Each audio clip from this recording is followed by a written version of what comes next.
وما كنا معذبين حتى نبعث رسولا، اور جب تک ہم پیغمبر نہ بھیج لیں عذاب نہیں دیا کرتے۔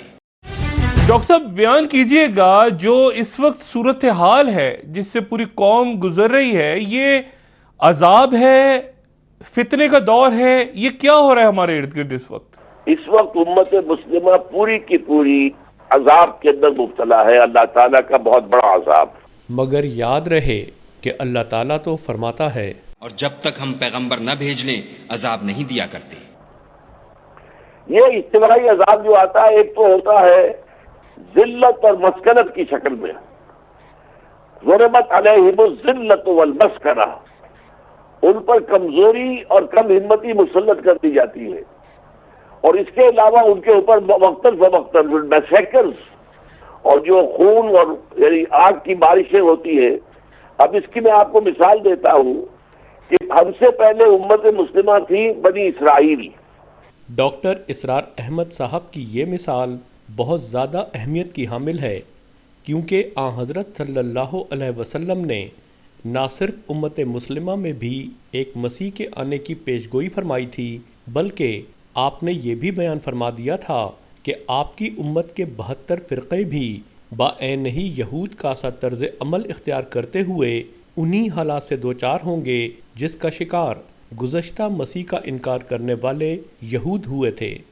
حضرت موسیٰ کے ماننے والے اور کتاب تورات کے ماننے والے اور حضرت عیسیٰ علیہ السلام تک وہی شریعت تھی، اور حضور کے آنے تک بھی بلکہ وہی شریعت تھی۔ اب آپ کو معلوم ہے کہ یہودیوں نے جب تو اپنی کتاب اور شریعت پر عمل کیا تو اللہ تعالیٰ نے انہیں دنیا میں انعامات سے نوازا، لیکن جب انہوں نے دین کے بغاوت کی، دین کی تعلیمات کو پس پش ڈالا، اور وہ جو ہے توحید کو چھوڑ کر مشرکانہ اوہام میں مبتلا ہوئے، اخلاقی زوال میں آئے، تو پھر ان پر جو عذاب آئے ہیں، وہ ایک عذاب تو میں نے بتایا ضربت علیہم الذلۃ والمسکنہ، اور دوسرا وباؤوا بغضب من اللہ، اللہ کا غضب جو آیا ہے۔ بنی اسرائیل پر اللہ تعالیٰ کا عذاب بغیر کسی وارننگ کے آیا تھا یا کسی ڈرانے والے اور اس کی وارننگ کے انکار کے نتیجے میں؟ اس بارے میں ڈاکٹر اسرار احمد صاحب وضاحت کرتے ہیں کہ یہ عذاب حضرت عیسیٰ علیہ السلام کے انکار اور تمسخر کے تقریباً 40 سال بعد ظاہر ہوا۔ حضرت مسیح علیہ السلام کے رفع زمانے کے کوئی 40 برس بعد جب ٹائٹس رومن جنرل نے دوبارہ برباد کیا یروشلم کو، اور جو دوسرا ٹیمپل بنا لیا گیا تھا اس کو بھی اس نے گرا دیا، وہ گرا پڑا ہے سیکنڈ ٹیمپل آج تک۔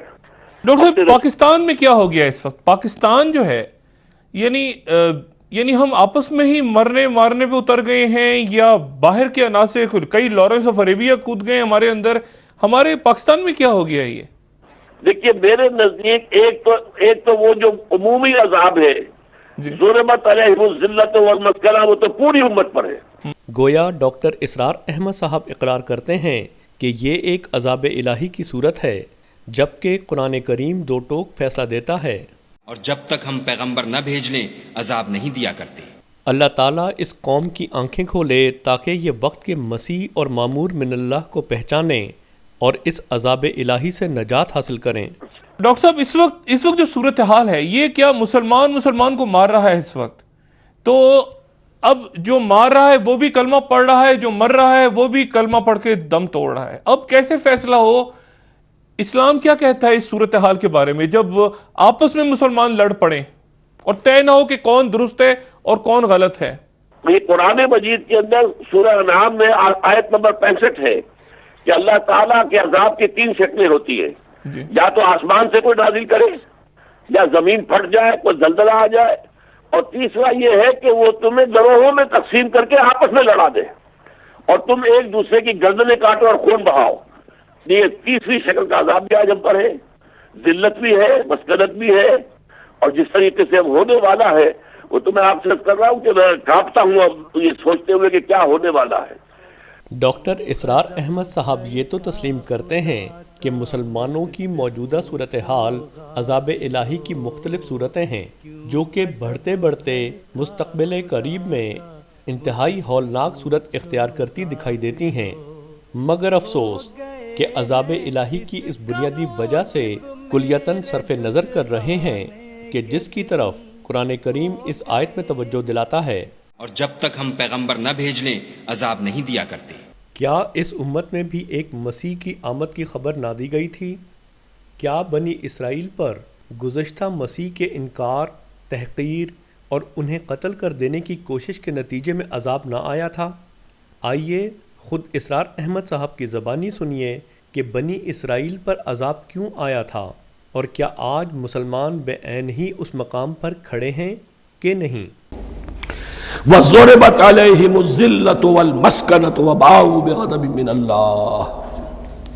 اب یہ ہے ان کی وہ خباثتیں، ان کے وہ ناشکریاں، ان کی وہ معصیتیں، ان پر جو آخری حکم دیا جا رہا ہے، جو اگر آپ برا نہ مانیں تو میں عرض کروں گا آج یہود پر اتنا اپلیکیبل نہیں ہے جتنا مسلمانوں پر ہے۔ ضربت علیہم الذلۃ والمسکنۃ وباؤوا بغضب من اللہ۔ ذلت اور مسکنت، کم ہمتی ان پر تھوپ دی گئی۔ ضربت علیہم، it was heaped upon them. The humiliation was heaped upon them. ضربت علیہم الذلۃ والمسکنۃ وباؤوا بغضب من اللہ، اور وہ اللہ کا غضب لے کر لوٹے۔ وہی امت جس کے بارے میں فرمایا وَأَنِّي فَضَّلْتُكُمْ عَلَى الْعَالَمِينَ، اسی امت کا پھر یہ حشر ہوا۔ کیوں ہوا؟ ذَلِكَ بِأَنَّهُمْ كَانُوا يَكْفُرُونَ بِآيَاتِ اللَّهِ، یہ اس لیے کہ وہ اللہ کی آیات کا انکار کرتے رہے۔ وَيَقْتُلُونَ النَّبِيِّينَ بِغَيْرِ الْحَقِّ، اللہ کے نبیوں کو ناحق قتل کرتے رہے۔ ہمارے ہاں بھی مجددین امت میں سے کتنے ہیں جو جیلوں میں ڈالے گئے، جن کو ایسی ایسی مار پڑی ہے کہ کہا جاتا ہے کہ ہاتھی کو بھی وہ مار پڑتی تو برداشت نہ کرتا۔ احمد ابن حنبل کے ساتھ کیا ہوا؟ ابو حنیفہ جیل میں انتقال کیا، امام مالک کے کندھے کھینچ دیے گئے، اتار دیے گئے، منہ کالا کر کے اور اونٹ پر بٹھا کر پھرایا گیا۔ امام دار الہجرہ شیخ احمد سرہندی جیل میں رہے۔ سید احمد بریلوی اور ان کے ساتھیوں کو خود مسلمانوں نے تہہ تیغ کیا ہے۔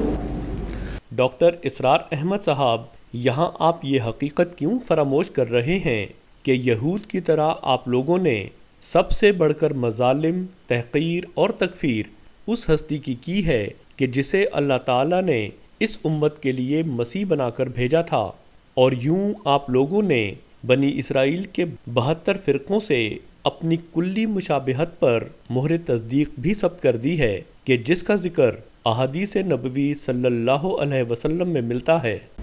ذالک بما عصوا وکانوا یعتدون، اور یہ ہوا ان کی نافرمانیوں کی وجہ سے اور حد سے تجاوز کرنے کی وجہ سے۔ اللہ تعالیٰ تو ظالم نہیں ہے، اللہ نے تو اونچا مقام دیا تھا، ہمیں بھی خیر امت قرار دیا۔ کنتم خیر امت اخرجت للناس تأمرون بالمعروف وتنہون عن المنکر وتؤمنون باللہ۔ اب اگر ہم نے وہ اپنا مشن چھوڑ دیا تو ذلت اور مسکنت وہ ہمارا مقدر بن گئی۔ اللہ کا قانون اور اللہ کا عدل بے لاگ ہے، وہ فرام امہ ٹو امہ چینج نہیں ہوتا۔ سنت اللہ جو ہے لن تجد لسنت اللہ تحویلا ولن تجد لسنت اللہ تبدیلا، اللہ کی سنت بدلتی نہیں۔ بنی اسرائیل کا جو حشر ہوا آج وہ ہمارا ہو رہا ہے۔ کیوں غضب بھڑکا خدا کا مجھ سے پوچھو غافلو، کیوں غضب بھڑکا خدا کا مجھ سے پوچھو غافلو، ہو گئے ہیں اس کا موجب میرے جھٹلانے کے دن، ہو گئے ہیں اس کا موجب میرے جھٹلانے کے دن، میرے جھٹلانے کے دن، میرے جھٹلانے کے دن۔